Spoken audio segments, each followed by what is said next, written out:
नमस्कार दोस्तों, मैं शाहना परवीन हाजिर हूँ आपके सामने किस्सों की पोटली के अंतर्गत एक नई रचना लेकर।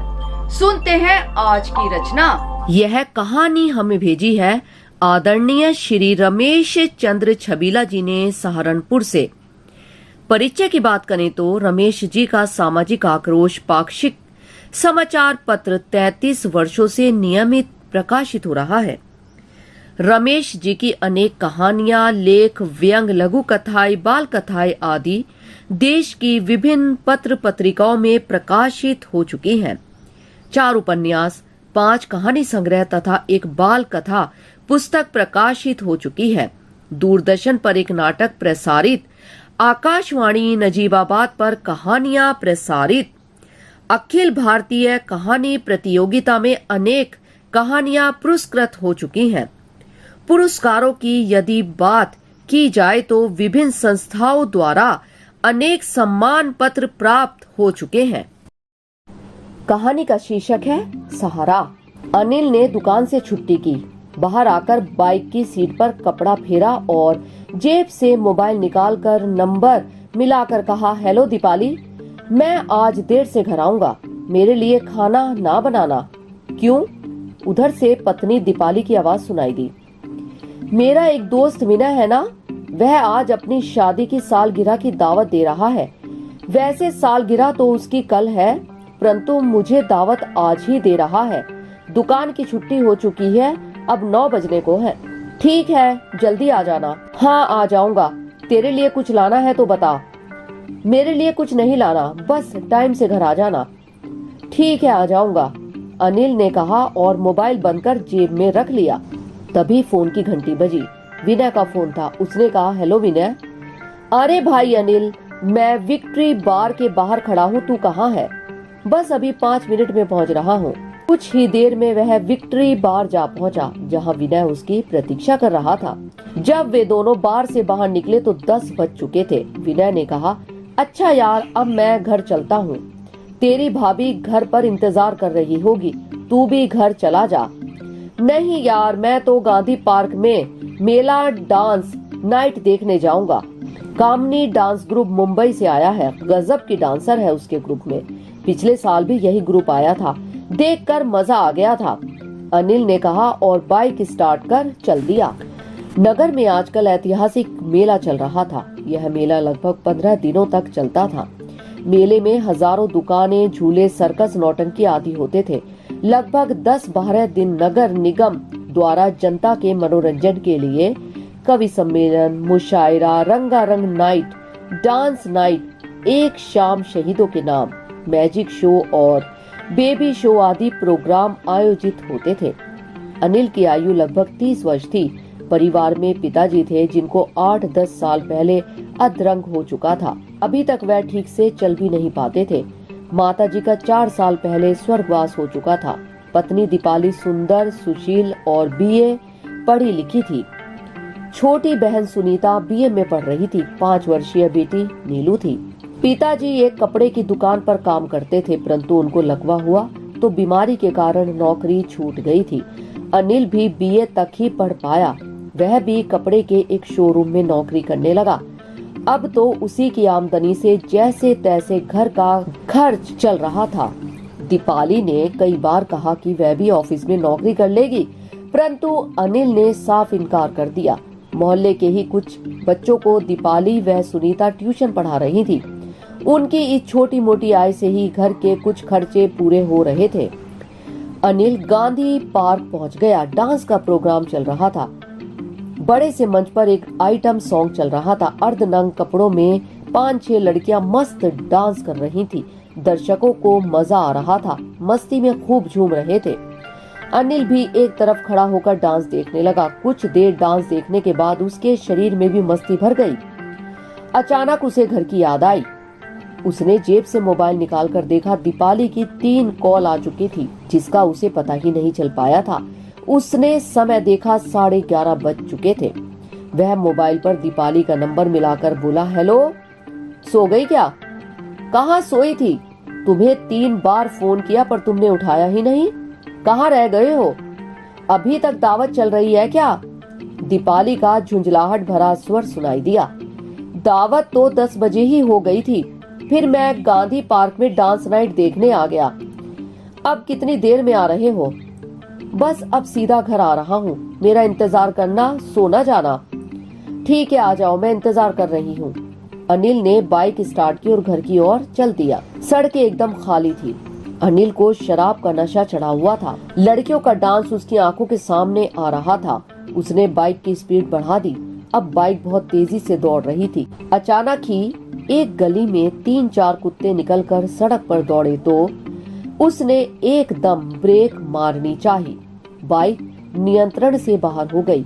उसका सिर धड़ाम से सड़क पर लगा। खून का फव्वारा बह निकला और वह बाइक के साथ घसीटता हुआ चला गया। 12 बजे के बाद दीपाली ने मोबाइल पर कॉल मिलाई। उधर से स्विच बंद होने का स्वर सुनाई दिया। उसने सोचा कि हो सकता है अनिल डांस प्रोग्राम में ही हो और अभी वहाँ से चला ही ना हो। उसने कई बार मोबाइल पर बात करनी चाहिए, परंतु हर बार मोबाइल स्विच बंद होना ही सुनाई पड़ा। पता नहीं कहाँ रह गया।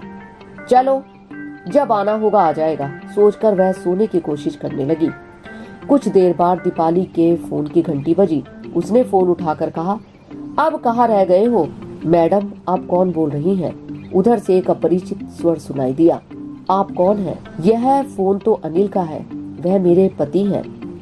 मैं इंस्पेक्टर गजेंद्र वर्मा बोल रहा हूँ। यहाँ कोर्ट रोड पर एक बाइक का एक्सीडेंट हुआ है। चलाने वाले की जेब में यह मोबाइल मिला। हमारी गाड़ी अनिल को लेकर जिला अस्पताल आ गई है। दीपाली सुनकर बुरी तरह घबरा गई। उसके मुंह से आवाज नहीं निकल रही थी। उसने घबराते हुए पूछा, अनिल को ज्यादा चोट तो नहीं लगी? सॉरी मैडम, आपका अनिल बच नहीं पाया। उसके सिर व चेहरे पर बहुत चोट लगी थी। आप लोग यहाँ आ जाओ। ओह नहीं, चीख पड़ी दीपाली और रोने लगी। उसके रोने की आवाज सुनकर पापा और सुनीता भी जाग गए। उन दोनों को जब दीपाली से पता चला कि एक्सीडेंट में अनिल की मौत हो चुकी है तो वह भी बुरी तरह से घबरा कर रोने लगे। उनके जोर जोर से रोने का स्वर सुन गली के पास पड़ोस वाले भी जाग गए और उनके घर जा पहुंचे। अनिल के बारे में जब पता चला तो सभी को बहुत दुख हुआ। एक पड़ोसी मुकेश ने कहा, अंकल, मैं आपको व भाभी को अस्पताल लेकर चलता हूँ। सुनीता यहीं घर पर रहेगी। मुकेश अपनी कार द्वारा उन दोनों को जिला अस्पताल ले गया।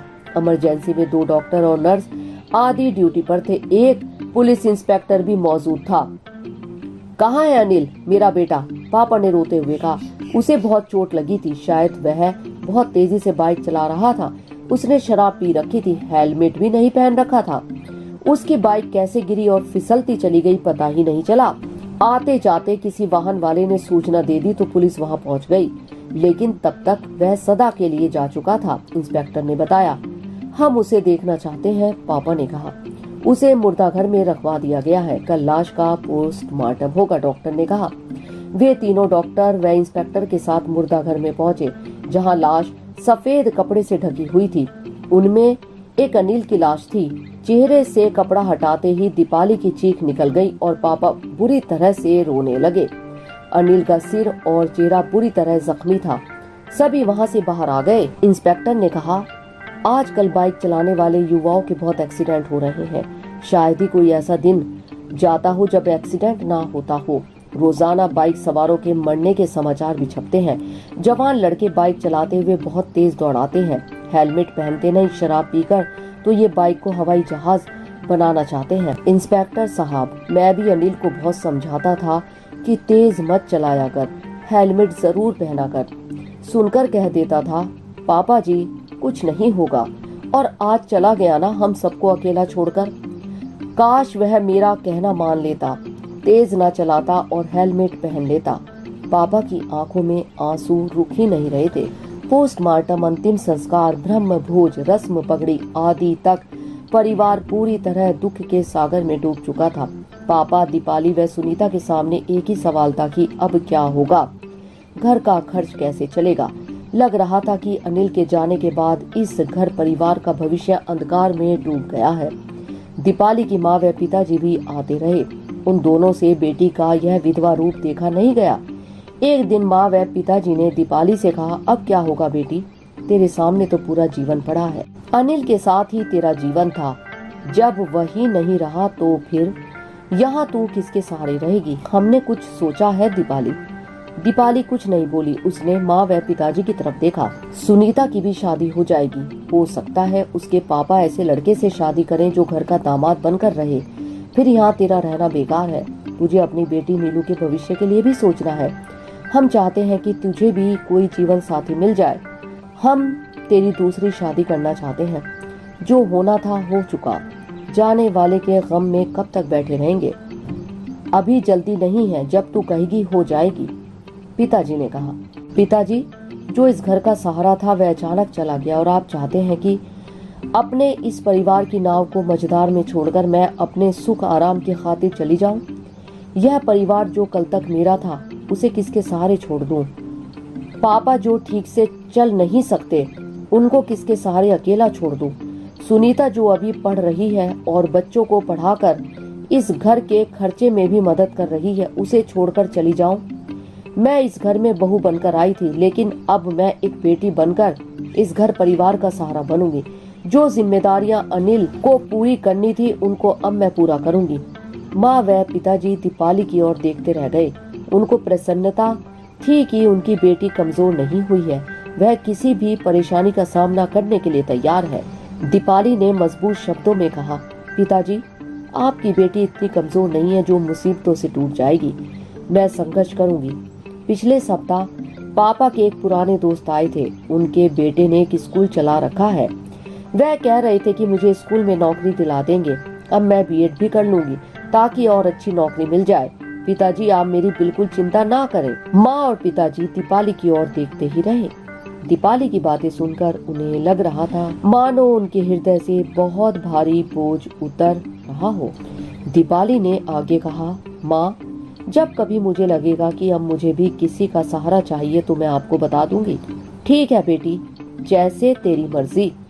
हम भी समय समय पर आते रहेंगे और जो भी हमसे होगी तेरी मदद करते रहेंगे, माँ ने आश्वस्त होकर कहा। दीपाली के चेहरे पर आशा भरी मुस्कान फैल गई। आशा करते हैं आपको किस्सों की पोटली से यह रचना पसंद आई होगी। दोस्तों, यदि आपका हमारे कार्यक्रम से संबंधित कोई भी सवाल या फिर सुझाव है, या आप हमारे इस कार्यक्रम में और भी कुछ देखना और सुनना चाहते हैं, तो कृपया हमें कमेंट करके जरूर बताएं। आपके सुझावों का हमें इंतजार रहेगा। धन्यवाद।